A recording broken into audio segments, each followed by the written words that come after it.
The entire history of the Hittites, the empire that discovered iron. How does a civilization powerful enough to rival ancient Egypt itself vanish so completely that modern historians nearly erased its name from the map altogether? The Hittites built an empire from a fortress hidden deep in the mountains of Anatolia, and along the way they mastered something no one else on earth had yet figured out: how to smelt iron. That single technological secret helped turn a cluster of mountain tribes into a military power capable of standing toe-to-toe with pharaohs. But the same empire that seemed unbreakable would, within a matter of decades, dissolve into dust and silence, its capital abandoned so suddenly that thousands of clay tablets were left buried in the ruins for more than 3,000 years. This is the entire story of the Hittites. Long before Rome, long before classical Greece, a people speaking an Indo-European language arrived in the highlands of central Anatolia, the rugged plateau that makes up much of modern-day Turkey. Where exactly they came from before settling here remains debated among historians, but by the time they appear clearly in the historical record, they had already begun absorbing and blending with the older populations of the region, including the Hattians, whose name would eventually be attached to the newcomer's own civilization. The man credited with unifying the scattered tribal groups of this region into something resembling a single kingdom was Hattusa I. Rather than ruling from an open plain vulnerable to easy attack, Hattusa chose a capital built directly into difficult, defensible mountain terrain, the city of Hattusa. Surrounded by steep ravines, rocky outcrops and natural choke points, Hattusa was a location almost purpose-built for a people who understood that survival in this contested, mountainous landscape depended on defensibility as much as prosperity. Hattusa himself left behind a genuinely remarkable political testament, a text in which he addressed his own troubled succession planning directly, reflecting candidly on disappointments with previous chosen heirs, and ultimately settling on his grandson, Muwatalli, as his successor. This document stands as one of the earliest surviving examples of a ruler openly discussing the practical difficulties of dynastic succession in his own words, offering modern historians a genuinely rare and valuable window into the personal anxieties underlying royal politics in this formative period of Hittite history, well before the more formalized succession laws of later kings attempted to address these same underlying challenges through institutional rather than purely personal means.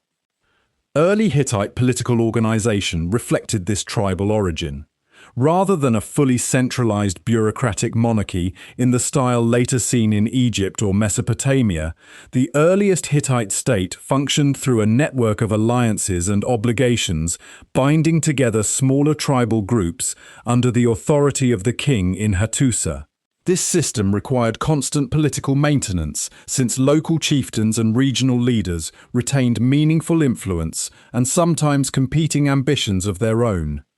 This early period was marked by near-constant low-level conflict with neighbouring tribal groups, as the fledgling Hittite state worked to establish secure borders and assert dominance over a genuinely difficult and fragmented regional political landscape. These early struggles for basic territorial security would, within just a few generations, give way to something far more ambitious: an audacious military campaign that would announce the Hittites as a serious power on the world stage, striking not at a neighbouring hill tribe, but at one of the great cities of the ancient Near East itself. The city of Hattusa itself deserves particular attention as a physical testament to this early strategic thinking. Built across a series of steep ridges and defended by massive stone fortification walls that archaeologists have since partially reconstructed, the city eventually grew to cover an area of well over 100 hectares at its height. An enormous urban footprint for the period, encompassing not just the royal citadel, but extensive lower city districts, temple complexes, and residential quarters. The natural terrain surrounding Hattusa, riddled with ravines and rocky outcrops, meant that any attacking force faced serious logistical and tactical difficulties simply reaching the city walls, let alone breaching them. A defensive advantage that would serve the Hittite state well through numerous conflicts across the coming centuries. This formative period also established patterns of governance and religious practice that would persist throughout Hittite history. Early Hittite kings positioned themselves as both political rulers and central figures within state religious life, presiding over major religious festivals and maintaining close ties with the priesthoods of the many local deities absorbed from the Hattian population and other groups already present in Anatolia before the Hittites' own arrival. This blending of political and religious authority within the person of the king would remain a defining feature of Hittite kingship throughout the centuries that followed, even as the scale and sophistication of the Hittite state grew far beyond these modest, mountain-bound beginnings. Under the rule of King Muwatalli I, grandson and successor within the line established by Hattusa, the Hittites undertook one of the most audacious military campaigns of the entire Bronze Age. Rather than confining Hittite ambitions to the Anatolian plateau, Muwatalli led his army on an extraordinarily long southward campaign, first securing victory over the powerful kingdom of Aleppo in northern Syria, and then continuing an even more remarkable march deep into Mesopotamia itself, targeting the legendary city of Babylon. In 1595 BCE, Muwattalli's forces reached and sacked Babylon, the storied capital that had been built into a center of law, learning, and royal prestige under earlier kings such as Hammurabi. The Hittite army plundered the city's accumulated wealth, hauling immense quantities of treasure back north toward Anatolia. For the wider ancient Near Eastern world, this event was nothing short of shocking. Babylon had stood as one of the most prestigious and seemingly secure centers of civilization in the region, and its sudden sacking by an army arriving from the distant Anatolian mountains sent ripples of alarm through royal courts across Mesopotamia and beyond.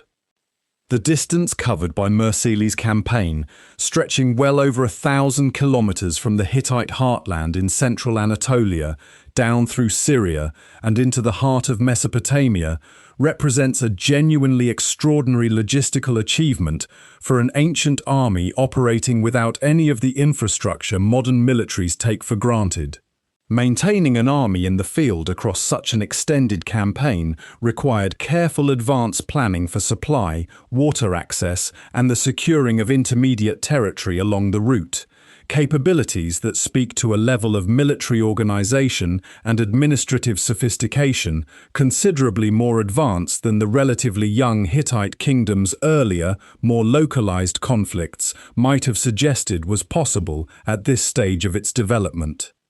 Yet despite the audacity and success of the raid itself, Muwattalli's army could not realistically hold on to such a distant conquest. Babylon lay hundreds of kilometers from the Hittite heartland, well beyond any practical supply line or administrative reach available to the Hittite state at this stage of its development. Rather than attempting occupation, Muwattalli's forces withdrew northward, leaving Babylon's throne to be seized by other regional powers in the resulting power vacuum, notably the Kassites, who would go on to rule Babylon for centuries afterward. The withdrawal home, however, triggered a political crisis of its own. Shortly after returning to Hattusa, Muwattalli was assassinated, apparently the victim of a palace conspiracy involving members of his own extended royal family. This assassination inaugurated a troubling and destabilizing pattern within Hittite royal succession, one that would plague the kingdom for decades to come, as rival branches of the royal family repeatedly resorted to murder and conspiracy in their competition for the throne, weakening the very institution of Hittite kingship at a moment when external pressures on the young state remained very real. The Babylon raid itself, despite its ultimately temporary military outcome, carried consequences that rippled far beyond the immediate Hittite and Babylonian sphere. The destruction of the ruling Babylonian dynasty created a genuine power vacuum in southern Mesopotamia, one that regional groups, including the Kassites, would move to fill in the resulting chaos, reshaping the political landscape of Mesopotamia for centuries to come. In this sense, a single distant raid launched from the Anatolian highlands helped set in motion a chain of political consequences extending across the wider Near Eastern world, illustrating just how interconnected the major Bronze Age powers of this era genuinely were, despite the enormous distances and difficult terrain separating their respective heartlands. The instability that followed Muwatalli's assassination also reveals something important about the practical limits of early Hittite state institutions. Without a firmly established, universally accepted system for determining royal succession, the Hittite kingdom remained perpetually vulnerable to exactly this kind of destabilizing court intrigue, since ambitious family members and court factions had every incentive to eliminate rivals through violence rather than accept an unfavorable succession outcome. This vulnerability would not be meaningfully addressed until a later Hittite king recognized the problem clearly enough to attempt a genuine institutional solution. Following the assassination of Muwatalli I, the Hittite kingdom entered a prolonged period of internal instability, a stretch of decades during which the throne changed hands repeatedly, frequently through violence rather than orderly succession. Ancient Hittite records themselves acknowledge this troubled era with unusual candor, describing a pattern of kings murdering rivals and, in turn, being murdered by the next ambitious claimant, a cycle that severely weakened central royal authority and left the kingdom vulnerable to both internal fragmentation and external pressure from surrounding rivals. This remarkable historical candor is itself worth pausing on, since many ancient royal traditions preferred to obscure or simply omit embarrassing episodes of internal weakness from their official records. The willingness of later Hittite scribes and kings to preserve and even reference this troubled period, rather than erasing it entirely from official memory, suggests a genuinely pragmatic political culture that valued learning from past instability as a tool for preventing its recurrence, an attitude that would find its fullest expression in Telepinu's subsequent formal succession reforms. The figure credited with finally breaking this destructive cycle was King Telepinu, who issued what modern historians often refer to as the Proclamation of Telepinu, an extraordinary political document that functioned essentially as a formal law of royal succession. This proclamation explicitly established clear rules determining who could legitimately inherit the Hittite throne, and crucially, it explicitly condemned and sought to prevent the assassination of royal family members as a means of settling succession disputes. While not perfectly successful in eliminating court intrigue entirely, Telepinu's proclamation represented a genuinely significant attempt to stabilize Hittite governance through formal legal and constitutional means, rather than relying purely on the personal strength of any individual ruler. Alongside this political reform, the Hittite state gradually rebuilt and reorganized its internal administrative structures during this period, working to re-establish effective governance over its Anatolian territories after decades of internal distraction. Military reorganization proceeded alongside these political reforms, with particular emphasis placed on developing and expanding Hittite chariot forces, a military technology that would become increasingly central to Hittite battlefield tactics in the centuries that followed. This period also saw the beginning of more formalized diplomatic contact between the Hittite kingdom and Egypt, then ruled by pharaohs of the New Kingdom period. Though full-scale rivalry between these two powers still lay generations in the future, the diplomatic and commercial contacts established during this recovery period laid important groundwork for the far more consequential Hittite-Egyptian relationship, both hostile and cooperative, that would define much of the following century. Telepinu's succession law deserves particular attention as a genuinely sophisticated piece of ancient political thinking. Rather than simply issuing a punitive decree threatening death to future conspirators, a step that would have done little to address the underlying structural problem, Telepinu's proclamation carefully laid out a clear hierarchy of legitimate succession, specifying which sons and even which categories of extended royal relatives held priority claims to the throne under various circumstances, while explicitly framing the murder of royal family members as a crime against the state itself rather than merely a private family matter to be handled informally. This represented a meaningful step toward formalized, rule-based governance, an attempt to substitute predictable legal process for the raw power politics that had characterized the preceding decades of chaos. Military reforms during this recovery period also deserve mention, particularly the increasing standardization of chariot-based warfare within the reorganized Hittite army. As the kingdom rebuilt its administrative capacity, it also invested in expanding the scale and sophistication of its chariot forces, laying important groundwork for the much larger and more effective Hittite military machine that would emerge fully under later kings, particularly during the ambitious imperial expansion soon to follow under Suppiluliuma I.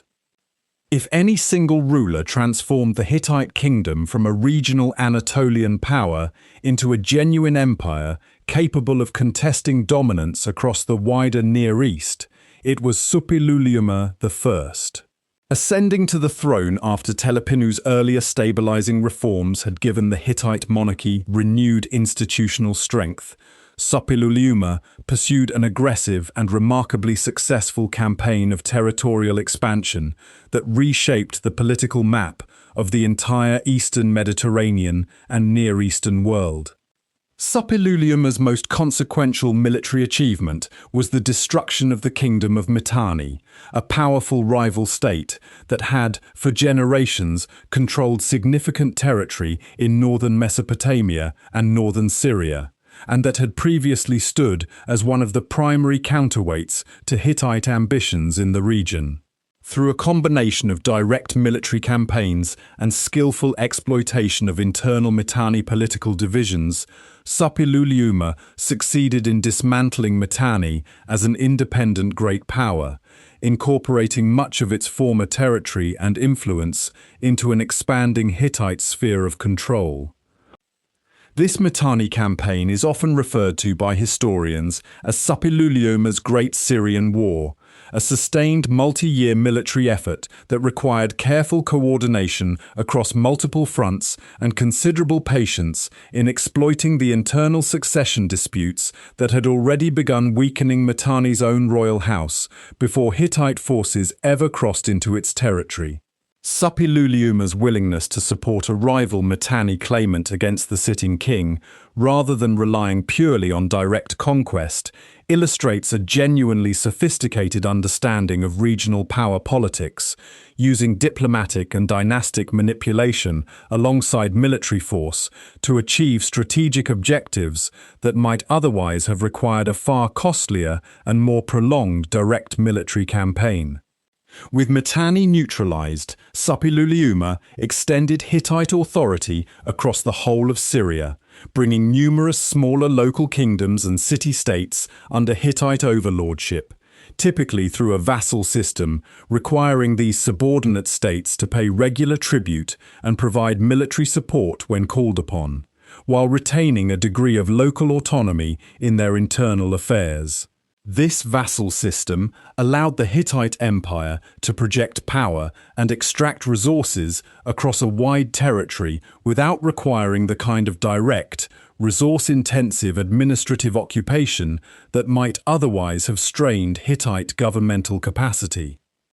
Historians generally regard Suppiluliuma's reign as marking the beginning of the Hittite Empire's Golden Age, a period during which Hittite military and political power reached its greatest territorial extent and its most significant international influence, placing the Hittite king on genuinely equal diplomatic footing with the rulers of Egypt, Babylon, and Assyria, the other great powers of what historians now often describe as the Late Bronze Age international system.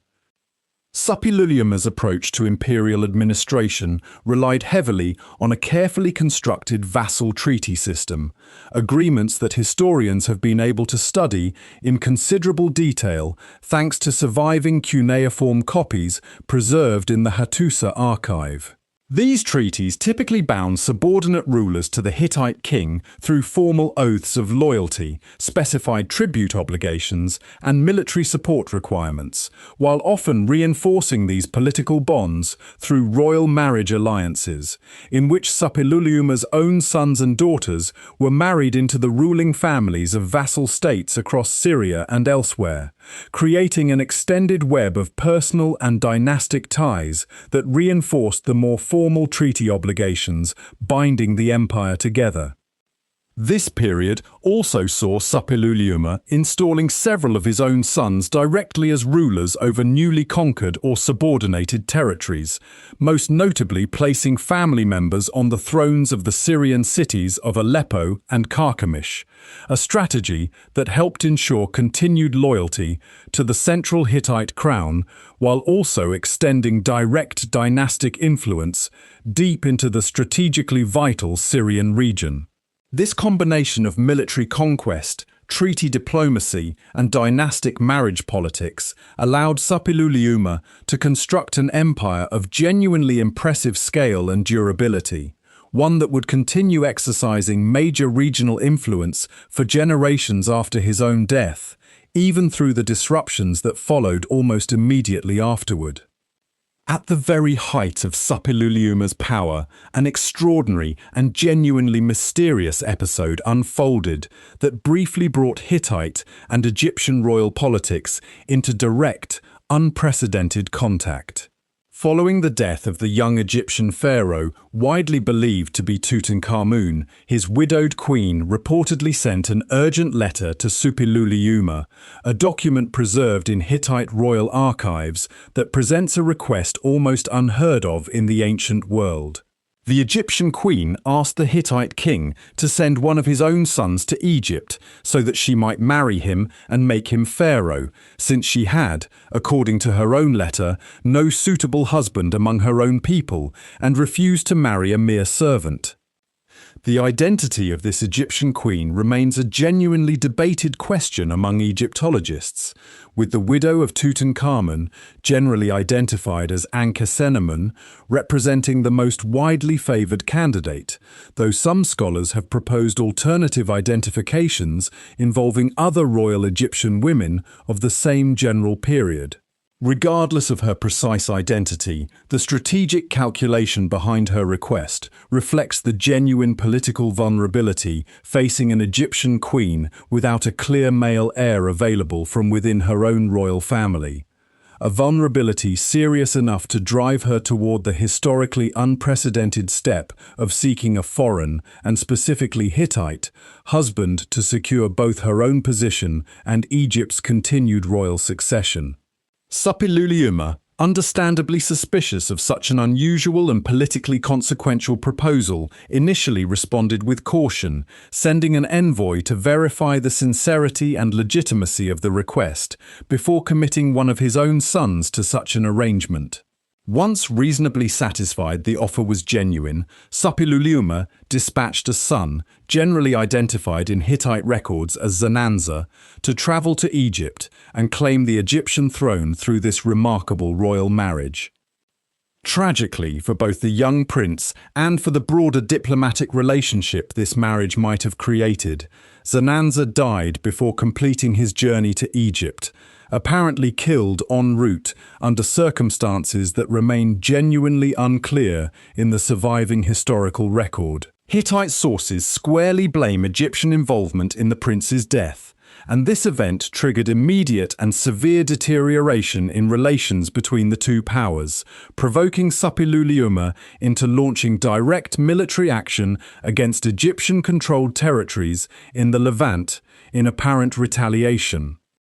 This period of conflict, however, brought with it a far deadlier and entirely unintended consequence.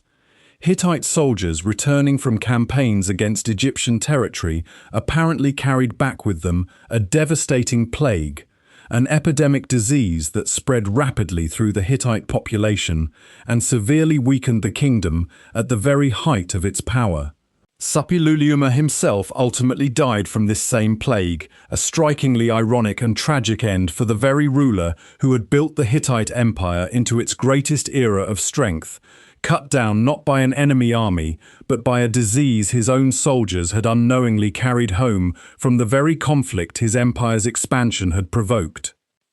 This so-called Zananza affair, named for the ill-fated prince at its centre, stands as one of the genuinely remarkable diplomatic episodes recorded anywhere in the ancient Near East, precisely because it so nearly succeeded in producing an outcome almost without precedent: the merger, through marriage, of the Egyptian and Hittite royal houses, and with it, potentially, a fundamentally different trajectory for relations between the two great powers of the age. Surviving Hittite records preserve the Queen's original correspondence in remarkable and evidently sincere detail, including her explicit statement that she would never lower herself to marry one of her own subjects, a proud and politically consequential declaration from a woman navigating an extraordinarily precarious moment following her husband's sudden death.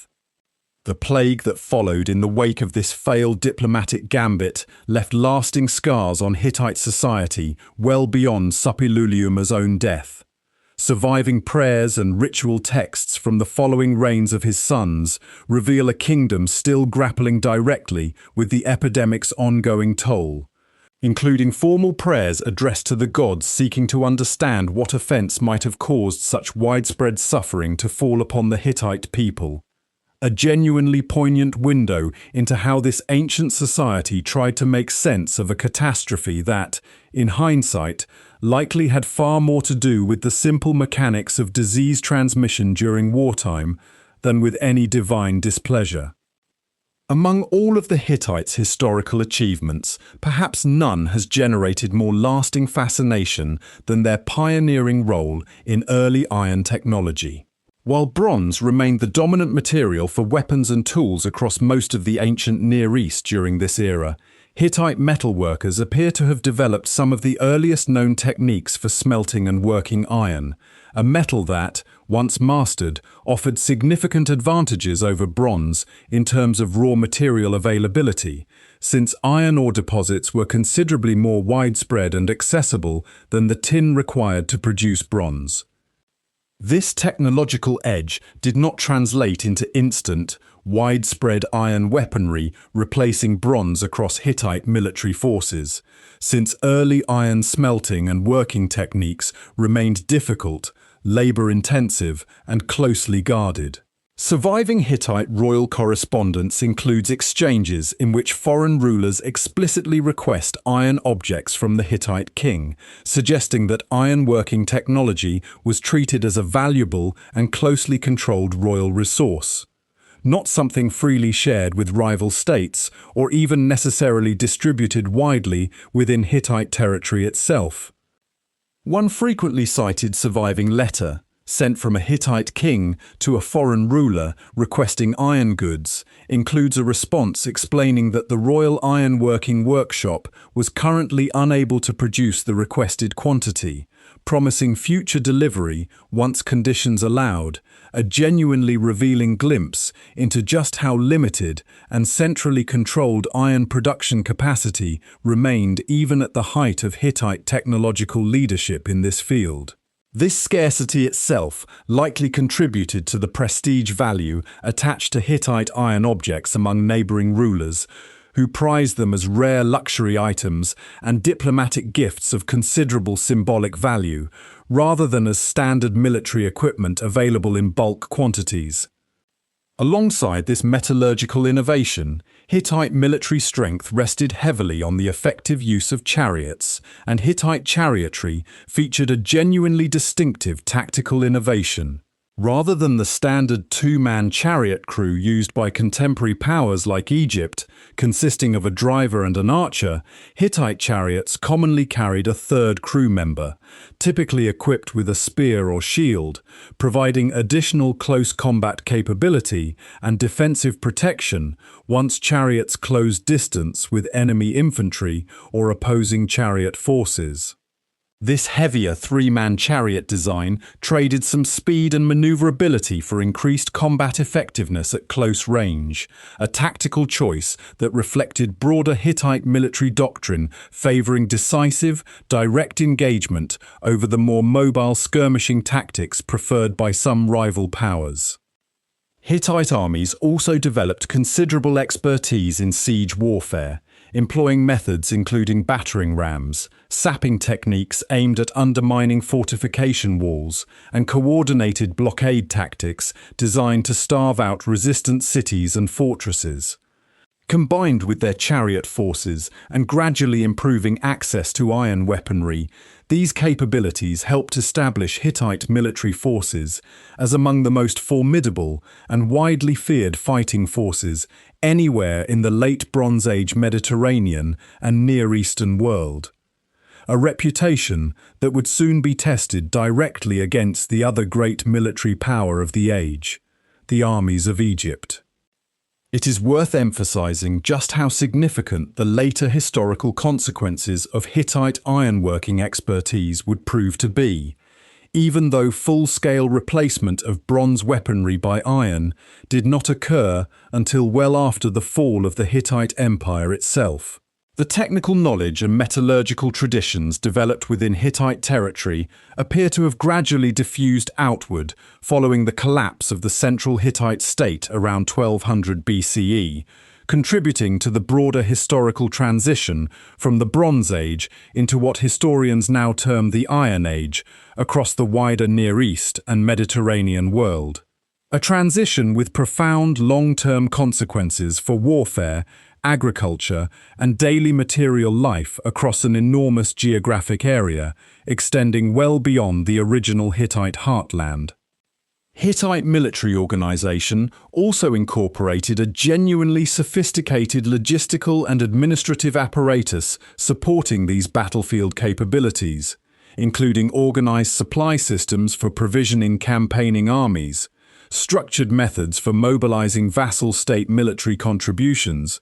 and detailed record-keeping practices tracking military resources and troop movements, evidence for which survives within the substantial cuneiform archive recovered from Hattusa,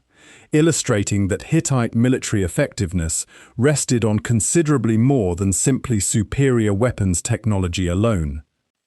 The most famous single military confrontation in Hittite history took place near the city of Kadesh in modern-day Syria, where King Muwatalli II led Hittite forces against the army of the Egyptian pharaoh Ramesses II, in what remains one of the best documented and most extensively studied battles of the entire ancient world, thanks to detailed accounts preserved from both the Egyptian and Hittite sides of the conflict.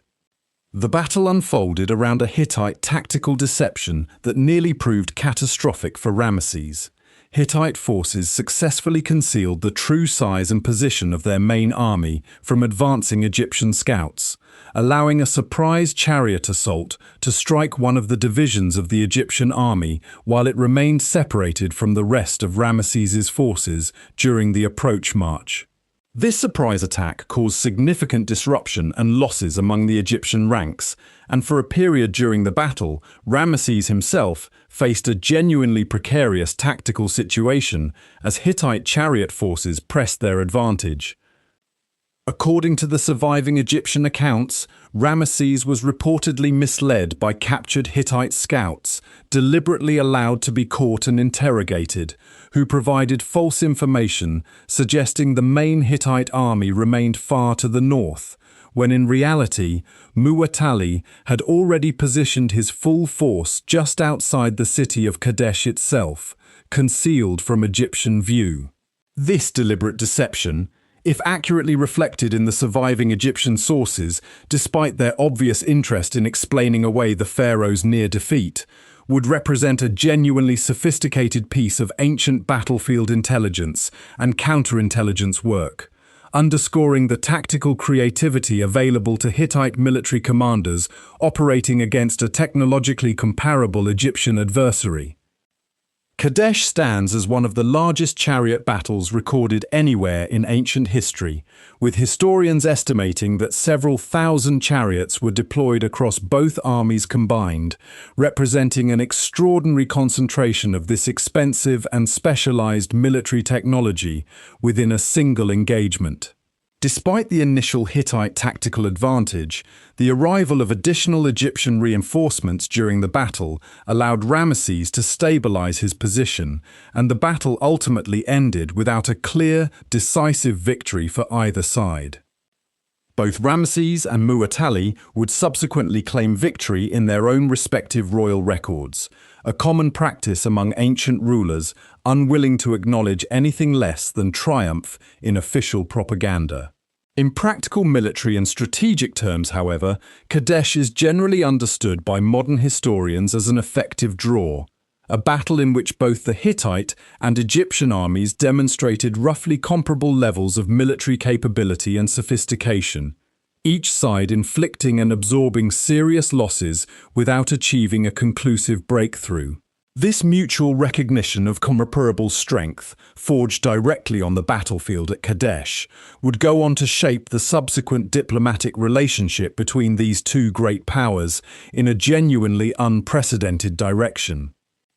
Egyptian records of the battle, particularly the extensive inscriptions and reliefs commissioned by Ramesses himself at several major Egyptian temple sites, present a dramatic narrative emphasizing the pharaoh's personal courage in rallying his forces after the initial surprise Hittite assault threatened to overwhelm the Egyptian position entirely. While these Egyptian accounts naturally emphasize Ramesses' heroism and downplay the severity of the initial setback, modern historians examining the full body of evidence, including the more measured Hittite perspective preserved in the Hattusa archive, generally agree that the battle came remarkably close to producing a decisive Hittite victory before Egyptian reinforcements arrived to stabilize the situation.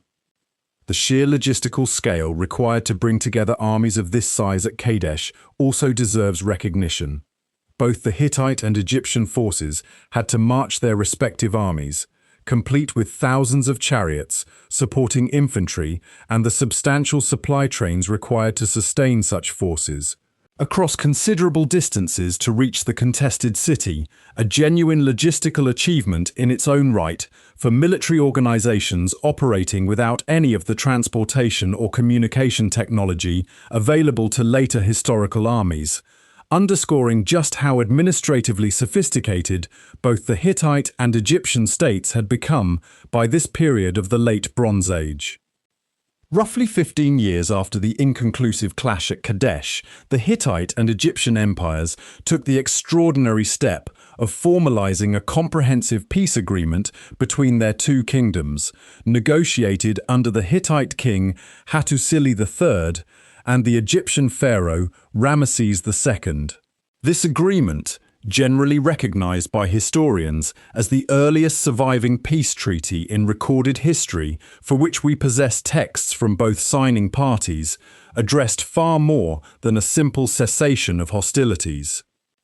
The treaty established mutual non-aggression commitments between the two empires, formal recognition of existing territorial boundaries in the contested Levantine region, and remarkably, provisions establishing mutual defense obligations should either party face external attack or internal rebellion, effectively transforming two former battlefield rivals into something approaching a formal defensive alliance. Copies of this treaty were prepared in both Akkadian, the diplomatic lingua franca of the Late Bronze Age Near East, and Egyptian hieroglyphic script, with the Egyptian version notably inscribed on the walls of the temple complex at Karnak, where portions of the text remain visible to visitors today.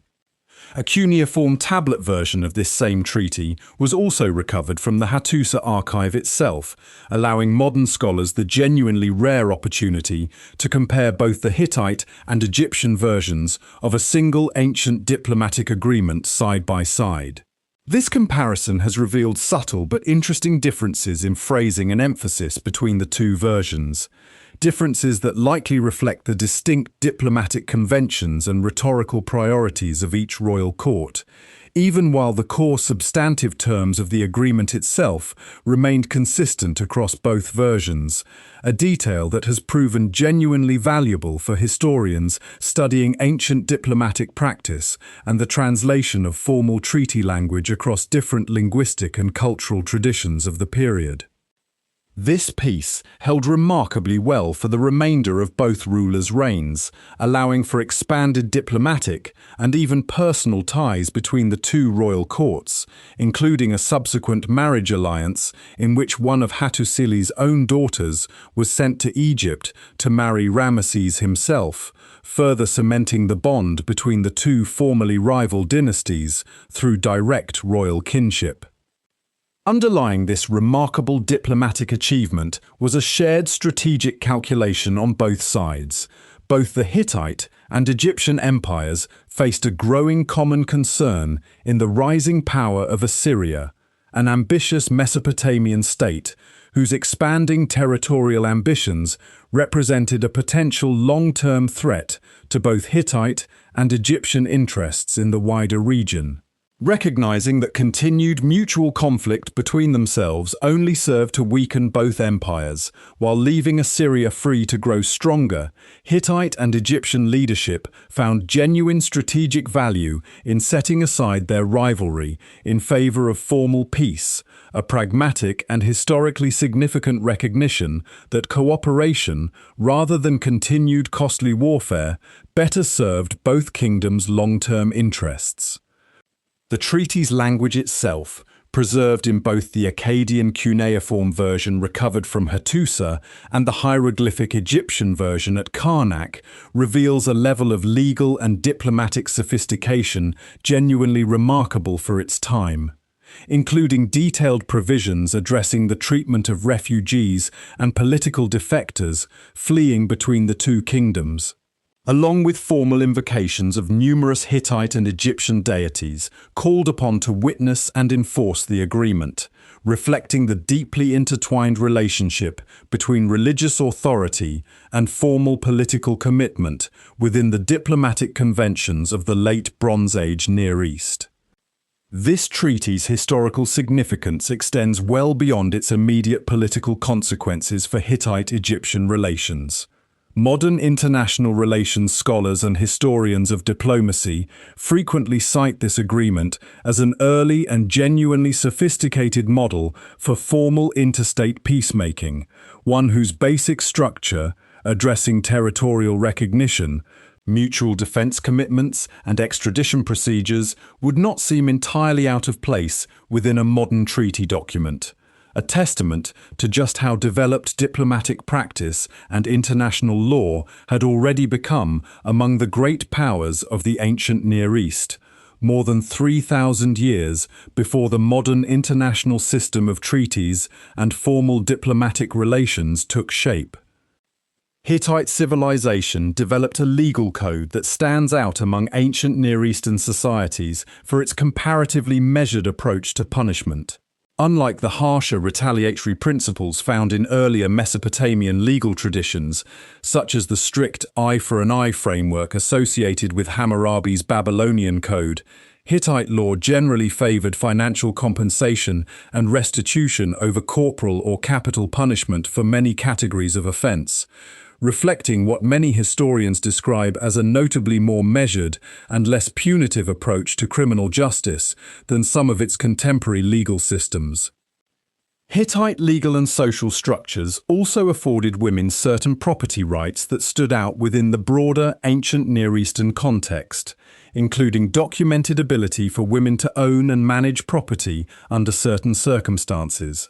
a legal recognition not universally extended to women across all contemporary Bronze Age societies. Hittite queens, moreover, held a position of genuine political significance within the royal court, with surviving diplomatic correspondence showing Hittite queens corresponding directly and independently with foreign rulers on matters of state, a level of formal political visibility that distinguishes Hittite royal women from their counterparts in several neighboring civilizations.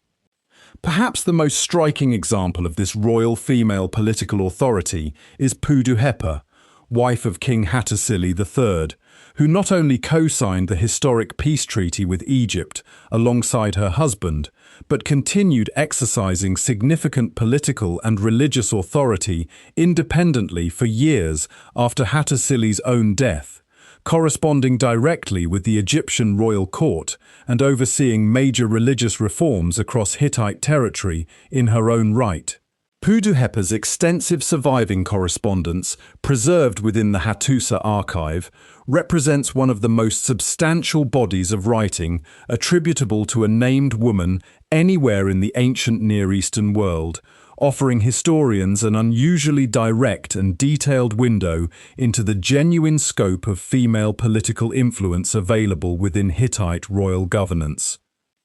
The Hittite judicial system relied on witness testimony and evidence-based proceedings, with surviving legal texts describing formal court processes involving sworn testimony and the weighing of evidence before judgment was rendered, rather than relying purely on royal or priestly decree without any structured evidentiary process.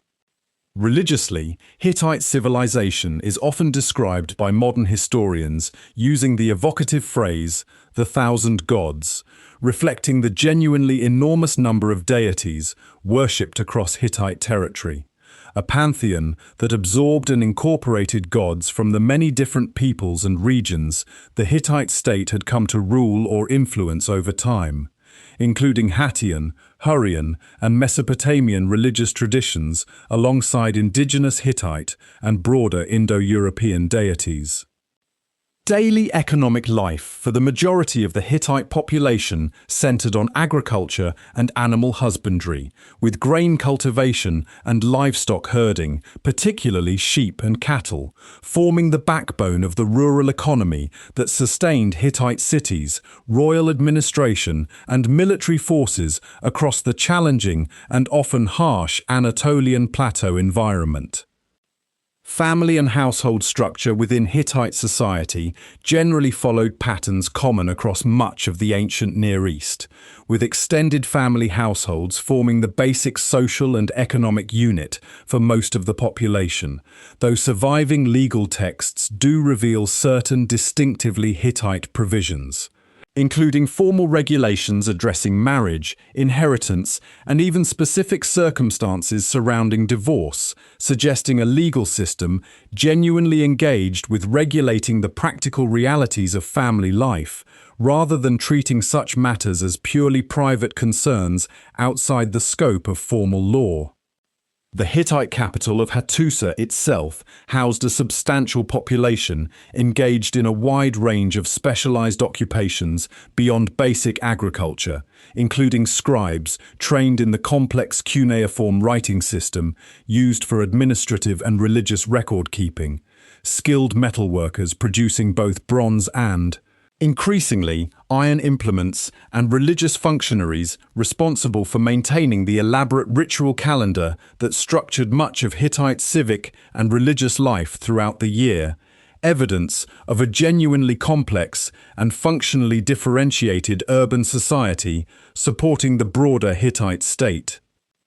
Hattusa's position, deep within the Anatolian interior, placed it at the crossroads of several important regional trade networks, connecting resource-rich regions of Anatolia with the broader commercial world of the ancient Near East. Copper, and increasingly over time, iron represented particularly significant commodities moving through these Hittite-controlled trade routes, given Anatolia's genuinely substantial mineral wealth and the growing international demand for metals as bronze-working technology matured and eventually as iron technology began its slow historical transition into wider practical use. Goods moving through Hittite territory frequently required transport across genuinely difficult mountainous terrain, a logistical challenge that shaped settlement patterns and infrastructure development across the Hittite heartland, with strategic waypoints and fortified settlements established at key points along established trade routes to facilitate and protect this commercial traffic moving across the plateau. Hattusa itself functioned as a genuine commercial hub in addition to its role as political and religious capital, with archaeological evidence revealing the presence of merchants and traders from various surrounding regions operating within and around the city, drawn by its central position within these broader Anatolian trade networks and by the opportunities presented by proximity to the Hittite royal court and administration. Excavations at Hattusa have uncovered substantial storage facilities and granary complexes capable of holding significant grain reserves, physical evidence of the state's role in managing food security and supply for both its urban population and its military campaigns, particularly important given the periodic droughts and agricultural uncertainties that affected the Anatolian plateau throughout Hittite history. These storage systems, along with evidence of centrally organized road networks connecting Hattusa to outlying provincial centers, point toward a genuinely sophisticated logistical and administrative infrastructure supporting both commercial trade and state military operations across the breadth of Hittite-controlled territory.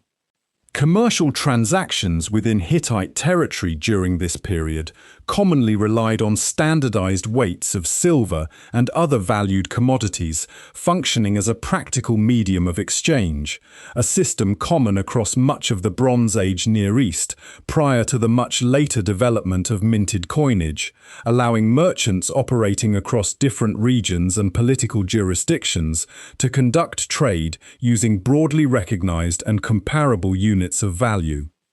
Control over key overland and river routes running through Anatolia gave the Hittite state genuine economic leverage beyond its immediate agricultural and mineral resource base, allowing Hittite kings to extract tolls, tribute, and trading advantages from merchants and vassal states dependent on safe passage through Hittite-controlled territory, an economic dimension of Hittite power that complemented and reinforced the kingdom's more overtly military and political forms of regional dominance.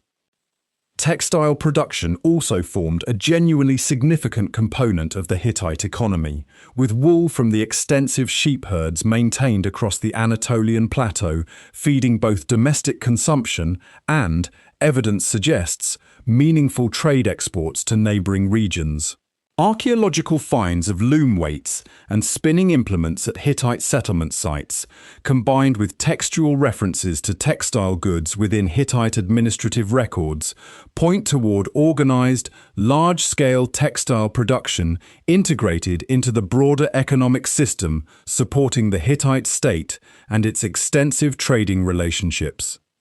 The Hittite state's relationship with the Assyrian trading colonies that had operated in Anatolia in earlier centuries, predating the rise of the Hittite kingdom itself, also left a lasting institutional legacy, since many of the commercial practices, trading routes, and even specific settlement locations established by these earlier Assyrian merchant colonies were subsequently absorbed and continued under Hittite political control, illustrating a genuine continuity of commercial infrastructure across successive political transitions in the region spanning several centuries.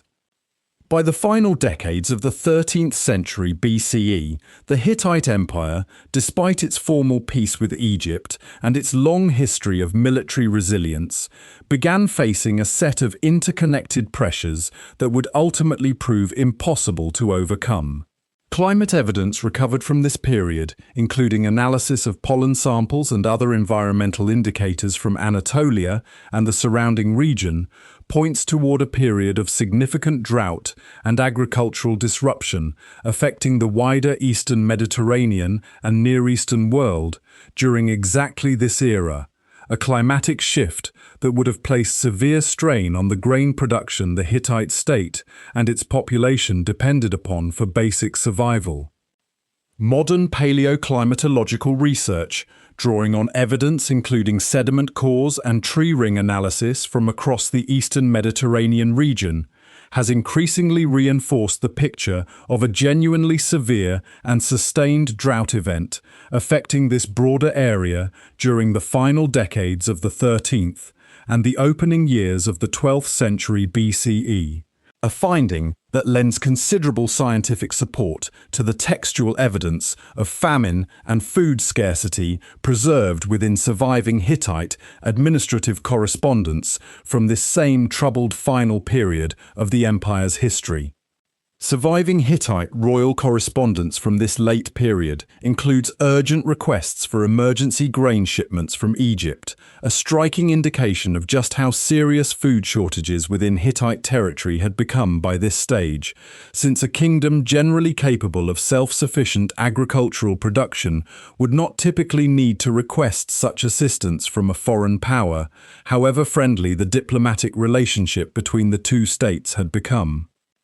Compounding this agricultural crisis, the wider Eastern Mediterranean world during this same period experienced the disruptive arrival of the loosely defined groups modern historians refer to collectively as the Sea Peoples, seaborne raiders, and migrants whose attacks and movements contributed to the collapse of numerous established Bronze Age states and trading networks across the region. While direct Hittite military engagement with Sea Peoples forces remains less thoroughly documented than their impact elsewhere in the region, the general disruption these movements caused to established trade routes and regional stability would have further undermined the already weakened logistical and economic foundations of the Hittite state. These external pressures combined dangerously with internal political strain, as several of the Hittite kingdom's subordinate vassal states, sensing growing central weakness and facing their own local pressures from famine and instability, began withholding tribute or outright rebelling against Hittite authority. With central military and administrative resources already stretched thin by food shortages and external threats, the Hittite state found itself increasingly unable to enforce order along its frontiers, a dangerous erosion of authority at precisely the moment when strong, decisive central leadership was most urgently needed. Historians studying this final period of Hittite decline frequently point to the interconnected, mutually reinforcing nature of these various pressures as the truly decisive factor in the empire's collapse, rather than any single catastrophic event alone. Drought and agricultural failure weakened the state's economic base and its ability to feed both its population and its military forces. This economic weakness in turn undermined the Hittite king's ability to maintain the loyalty of vassal states, many of whom depended on continued Hittite military protection and economic integration to justify their own continued submission to Hattusa's authority. As vassal loyalty eroded, the Hittite state lost access to the tribute, resources, and auxiliary military forces it needed to respond effectively to external threats, including the disruptive movements of the Sea Peoples and continued pressure from long-standing regional rivals such as the Casca. This same general pattern of interlocking climatic, economic, and political crisis affected numerous other late Bronze Age states across the wider Eastern Mediterranean region during this same narrow window of decades around 1200 BCE. A striking historical coincidence that has led many modern historians to treat this period as a genuinely systemic regional collapse, rather than viewing the fall of the Hittite Empire in isolation from the broader wave of destruction and disruption sweeping across Mycenaean Greece, the Levant, and other major Bronze Age centers during this same turbulent era. The final collapse of the Hittite capital came with striking and historically significant suddenness. Archaeological evidence recovered from Hattusa reveals clear signs of violent destruction dating to around 1200 BCE, including extensive fire damage across the royal palace complex and other major civic buildings, consistent with a deliberate and destructive assault on the city rather than a slow, gradual abandonment. Interestingly, some archaeologists have noted that portions of Hattusa's lower city appear to have already been in decline or partially abandoned even before the final destructive episode that ended the site's occupation entirely, suggesting that the city's collapse may have unfolded across a somewhat longer period of gradual decline and contraction, punctuated by a final, decisive destructive event, rather than representing a single sudden catastrophe striking a city otherwise still functioning at full strength. This nuanced picture, drawn from careful stratigraphic analysis of the site's different occupation layers, illustrates the genuine complexity involved in reconstructing the precise sequence of events surrounding any ancient urban collapse from archaeological evidence alone. Historical and archaeological evidence points toward the Kaska people, a group that had long inhabited regions to the north of the Hittite heartland and had maintained a persistently hostile relationship with the Hittite state throughout much of its history, as a leading candidate among the forces responsible for this final destructive assault on Hattusa. Though the precise sequence of events and the full combination of factors contributing to the city's fall remain subjects of ongoing scholarly discussion and research. What makes the fall of Hattusa particularly striking, from an archaeological perspective, is the evident haste with which the city was abandoned. Excavations have revealed that thousands of cuneiform clay tablets, the accumulated administrative, legal, diplomatic and religious archives of the Hittite state built up over centuries, were left behind in the ruins rather than evacuated or carried to safety, suggesting that whatever combination of military assault, political collapse, and general emergency befell the city occurred with a rapidity that gave Hittite administrators little or no opportunity for an orderly evacuation of the kingdom's most valuable and irreplaceable records. This abandonment effectively marked the complete and final collapse of centralized Hittite royal authority in Anatolia. The elaborate administrative and military system built up over centuries by successive Hittite kings, from Hattusili I through the Golden Age established by Suppiluliuma and maintained through the Kadesh generation, simply ceased to function, its capital reduced to ruins, and its central government apparently dissolved within what appears, from the archaeological evidence available, to have been a remarkably short and violent final chapter. The identity and fate of the last Hittite king to rule from Hattusa, generally identified in surviving records as Suppiluliuma II, remains genuinely unclear following the city's destruction, a fitting symbol of just how thoroughly and abruptly the central Hittite state disappeared from the historical record at this moment. Some scholars have suggested that at least part of the royal court and administration may have attempted a final, desperate relocation away from Hattusa before the city's ultimate destruction, potentially explaining certain archaeological patterns suggesting the site was not entirely undefended or completely surprised by whatever combination of attackers ultimately overwhelmed it, though the surviving evidence remains genuinely too fragmentary to reconstruct these final events with full confidence. Some Hittite royal seals and inscriptions attributed to Suppiluliuma II have been found at other sites beyond Hattusa itself, including at Tarsus in Cilicia, raising the intriguing possibility that some organized Hittite royal authority may have persisted briefly in a diminished form even after the central capital fell, before finally disappearing from the historical record entirely within a relatively short span of subsequent years. The sheer scale of destruction at Hattusa, evident in the extensive burn layers documented by archaeologists across the site's royal and religious buildings, stands in notable contrast to some other contemporary Bronze Age collapse sites, where abandonment sometimes occurred more gradually or without such clear evidence of violent destruction, reinforcing the impression that Hattusa's end came through a genuinely dramatic and comprehensive catastrophe rather than a slow, managed decline. Although the great central Hittite Empire based at Hattusa collapsed decisively around 1200 BCE, Hittite civilization and cultural identity did not vanish entirely from the historical stage. In the region of northern Syria and southeastern Anatolia, a number of smaller successor kingdoms emerged in the aftermath of the central collapse.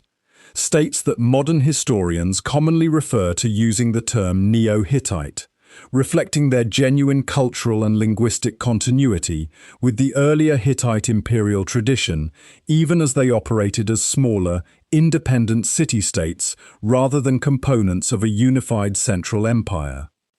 These Neo-Hittite states, centered around cities such as Carchemish, maintained many elements of earlier Hittite religious practice, artistic style, and even continued limited use of Hittite hieroglyphic writing systems for monumental inscriptions, providing valuable evidence to modern historians and archaeologists seeking to understand the broader continuity of Hittite cultural traditions even after the fall of the central imperial state.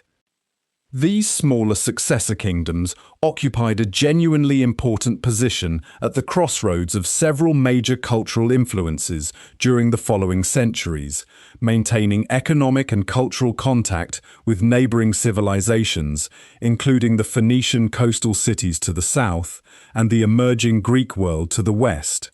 Contact that likely facilitated meaningful cultural and technological exchange between these different Near Eastern and Mediterranean traditions during this transitional period following the wider Bronze Age collapse. Some historians have specifically pointed to these Neo-Hittite states as a plausible conduit through which certain technological knowledge, including elements of ironworking practice originally developed under the earlier Hittite Empire, may have spread more widely into the broader Mediterranean world during the centuries following the central Hittite collapse, a period that corresponds closely with the wider historical transition from bronze to iron as the dominant metal for tools and weapons across much of the ancient Mediterranean and Near East. While the precise mechanisms and pathways of this technological diffusion remain an active subject of scholarly research and debate, the geographic position of these Syrian successor states, situated at the crossroads between Anatolia, Mesopotamia, and the Levantine coast, makes them a genuinely plausible link in this broader historical chain of technological transmission. Ultimately, however, these Neo-Hittite states could not indefinitely maintain their independence in the face of the growing power of the resurgent Assyrian Empire, which progressively conquered and absorbed these smaller successor kingdoms over the following centuries, incorporating their territory and population into the expanding Assyrian imperial system. With this final absorption, the last remaining traces of independent Hittite political identity gradually dissolved, even as elements of Hittite cultural and religious tradition likely persisted in more diffuse form within the broader populations and successor cultures of the region. The city of Carchemish in particular deserves special mention as perhaps the most historically significant of these Neo-Hittite successor states, having served even during the height of the earlier Hittite Empire as an important regional administrative centre, and continuing afterward as a major independent city-state, maintaining recognisably Hittite artistic and religious traditions for several additional centuries following the collapse of the central Hattusa-based empire. Excavations at Carchemish have recovered substantial monumental sculpture and inscriptions written in Luwian hieroglyphic script, a writing system related to but distinct from the cuneiform script used in the earlier Hittite imperial archives. providing valuable evidence of continued literary and administrative tradition among these successor populations. These Neo-Hittite kingdoms also appear in several notable references within the Hebrew Bible, where the biblical Hittites are generally understood by modern historians to refer to populations connected to these later Syrian successor states, rather than the original Anatolian imperial Hittites of the Bronze Age. A distinction that helps explain why, for so many centuries prior to the modern rediscovery of Hattusa, the true scale and historical significance of the original Bronze Age Hittite Empire remained so poorly understood and so easily overlooked by scholars working primarily from biblical and classical sources alone. Hittite religious life centered prominently on the worship of the storm god, commonly referred to in Hittite texts by the name Tahun or related regional variants, a deity closely associated with weather, fertility, and royal legitimacy, reflecting the genuine practical importance of reliable rainfall and successful harvests within the agriculturally dependent society that sustained the Hittite state. The king's own religious role extended well beyond simple ceremonial participation, since Hittite royal ideology closely bound the legitimacy and success of the king's reign to his proper maintenance of good relations with the storm god and the broader pantheon, meaning that periods of drought, military defeat, or plague were frequently interpreted within Hittite religious thought as signs of divine displeasure requiring active royal remedy through prayer, ritual purification, or the correction of some specific religious offense believed to have caused the god's anger. A theological framework that placed considerable personal spiritual responsibility on the reigning king for the overall well-being of the kingdom. Religious ceremony within Hittite tradition frequently took place at significant natural locations, particularly mountains and other prominent geographic features believed to hold sacred importance, reflecting a broader pattern across ancient Anatolian religious tradition in which the natural landscape itself was understood as intimately connected to divine presence and power, rather than religious activity being confined purely to constructed temple spaces. Hittite religious practice also placed considerable emphasis on divination, the practice of seeking guidance or insight into future events and divine will through the interpretation of natural signs, commonly including the examination of the internal organs of sacrificed animals, a practice with clear parallels to similar divinatory traditions found elsewhere across the ancient Near East, particularly in Mesopotamia. Among the most remarkable surviving physical testaments to Hittite religious practice is the rock sanctuary complex at Yazilikaya, located near the ruins of Hattusa itself, where elaborate relief carvings depict processions of Hittite deities carved directly into natural rock formations, providing modern archaeologists and historians with an invaluable visual record of Hittite religious iconography and divine hierarchy that would otherwise be far more difficult to reconstruct from textual sources alone. Beyond these more formal religious practices, fragments of Hittite mythological narrative have survived within the substantial cuneiform archive recovered from Hattusa, including stories addressing themes of divine conflict, kingship, and cosmic order that share notable structural and thematic similarities with mythological traditions later recorded among the Greeks and other neighboring Near Eastern cultures, offering historians valuable insight into the broader shared mythological and religious currents flowing across the ancient Near Eastern and Eastern Mediterranean world during this era. Among the most studied of these surviving mythological texts is the story generally known as the Kingship in Heaven cycle, a narrative describing a succession of divine rulers overthrowing one another through violence and trickery before order is finally established under the reign of the storm god, a mythological structure that bears striking and much discussed similarities to later Greek mythology, particularly the succession myth involving Uranos, Kronos, and Zeus, recorded centuries afterward by Greek poets such as Hesiod. Many historians of ancient religion regard this parallel as strong evidence for genuine cultural transmission of mythological themes across the ancient Near Eastern and Aegean world, likely facilitated through exactly the kind of sustained trade and diplomatic contact that connected Hittite Anatolia with neighboring civilizations throughout the Late Bronze Age. Hittite religious festivals also followed an elaborate annual calendar involving major state ceremonies in which the king himself, accompanied by the queen and senior religious officials, personally traveled to visit and perform rituals at temples dedicated to major deities across different regions of the kingdom. A demanding ceremonial obligation that underscores just how deeply intertwined religious practice and royal political authority remained throughout the entirety of Hittite history, from the earliest mountain kingdom established by Hattusa through to the empire's final collapse centuries later.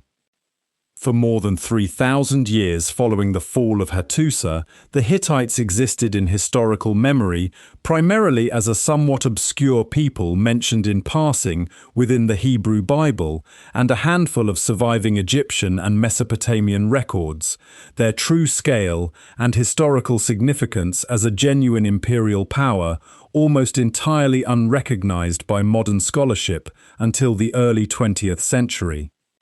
This began to change dramatically in 1906, when the German archaeologist Hugo Winkler began systematic excavations at the site of Boğazköy in central Turkey, the location that would prove to be the ruins of ancient Hattusa itself. Winkler's excavations uncovered the extraordinary royal archive of cuneiform clay tablets that had been abandoned in the city's final collapse, providing modern historians with direct textual access to Hittite royal records, legal codes, diplomatic correspondence, and religious texts on a scale that transformed scholarly understanding of this previously obscure civilization almost overnight. The subsequent decipherment of Hittite cuneiform script, achieved through the careful scholarly work of linguists, including Bedřich Hrozný, in the years following Winkler's initial discoveries, revealed something genuinely unexpected. Hittite was an Indo-European language, one of the earliest attested members of this vast language family that would eventually include Greek, Latin, and most modern European languages, a finding of major significance for understanding the deeper history and spread of Indo-European-speaking peoples across ancient Eurasia.